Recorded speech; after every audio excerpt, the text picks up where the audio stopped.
When you've got a villain who can control time, there's really only two different directions you can go for his level design. One of them is to have gaudy clocks in the background, and platforms that kind of look like minute and hour hands moving around you need to jump from, or maybe to have digital clocks counting down to something in the background, or you can do what Flashman did and have a stage that really has nothing to do with anything. I don't know, I kind of like it though. You've got a nice color scheme, multiple paths to choose from. You can, if you have Crashman's weapon, you can come up there and blow through those walls in the top. And the stage is flashy, it flashes, so okay, Flashman, that works. And the level is slippery, and time keeps on slipping into the future? Okay, so Airman's weapon. Let's talk about Airman's weapon. I'm going to talk about Airman's weapon. Airman's weapon is great because it takes out those walker, hopper, leggy machines that you saw earlier with 1 to 2 hits, depending on how glitchy your game is, and takes out enemies above you with no trouble at all, and does a lot of damage, tears through a bunch of them. And we've got, of course, another one of these. You just stand here in the nook and shoot twice, and he's dead. Cool. Now, if you haven't noticed, the music in Flashman stage, and in fact most of Mega Man 2, is pretty awesome. It's a great soundtrack.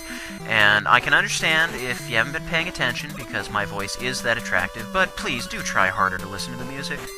That was an E-Tank I just picked up, and that was one of the greatest advancements in Mega Man technology, because it is a portable full bar of health. You use it once, middle of a boss battle, and boom, you're as good as new.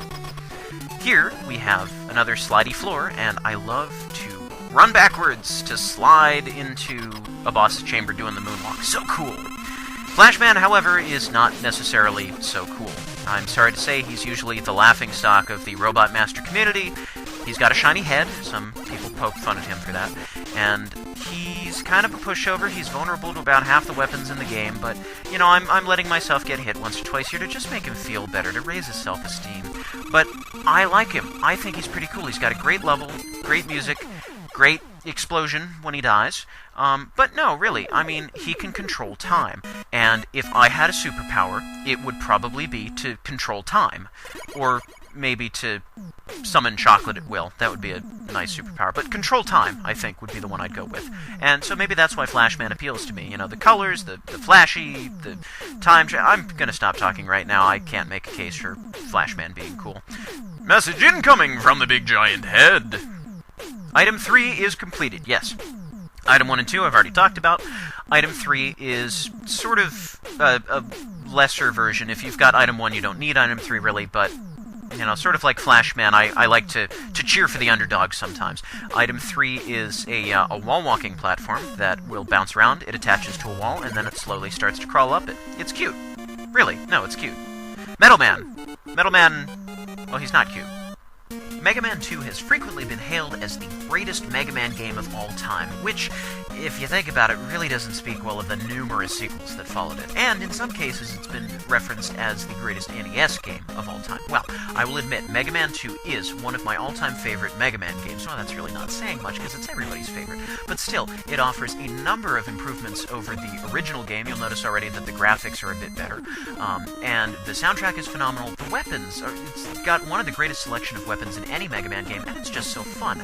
But it has problems, such as sprite flicker, which you're witnessing right there, where all of the moving parts on the screen, the enemies, Mega Man, everything, start to flicker, flash a little bit. Well, the only flashing, as far as I'm concerned, that should be in a Mega Man game is in Flashman stage, or when you're using his weapon, like I just did there. You see, there were enemies burrowing out of the ceiling and floor, which can be a pain to sit through, and we'll see them again in the game. I'll talk about them more a little bit later. That's Item 1, by the way, just in case you wanted to know. And Flashman's weapon, the Time Stopper, is good because it will freeze everything on screen, and you can just walk right by him, no problem.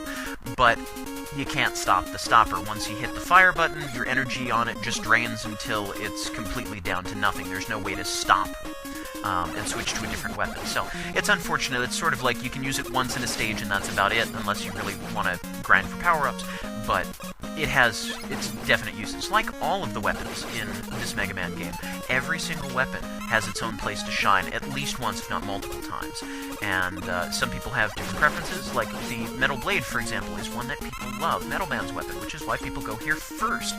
Because once you have Metal Man's weapon, you become this whirling fortress of metally death. I don't know, you'll just have to see it, and I'll talk more about that in Bubble Man stage coming up later. These shambling tin cans are a good example of the difference between normal mode and difficult mode. You see, in normal mode, the enemies, such as these enemies, will take one hit, and then they die. However, in difficult mode, they toss their cans at you. How barbaric.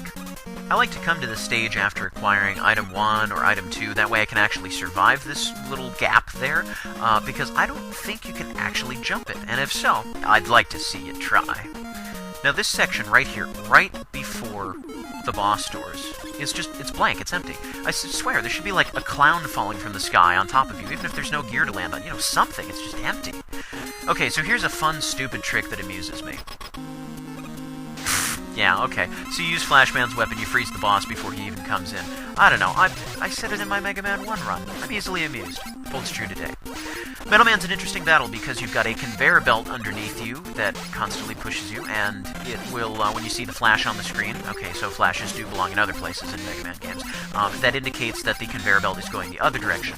Also, Metal Man, if you get too close to him, will leap to the other side of the screen, which will throw you off perhaps, and I believe that every shot that you fire is a metal blade that he throws, so if you only fire one shot, he only throws one metal blade at you, so that can change the dynamic a little bit, and he doesn't start moving until you do, so all around a pretty interesting boss.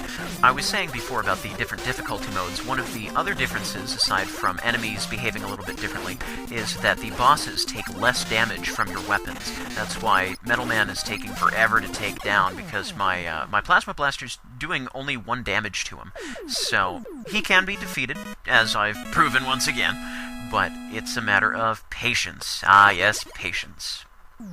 Now, before we get to the next section of the video, I wanted to point out that, as with my Mega Man 1 run, I did not use save states throughout the course of this video, except in between stages, so every stage that you're seeing is a complete run-through without interruption.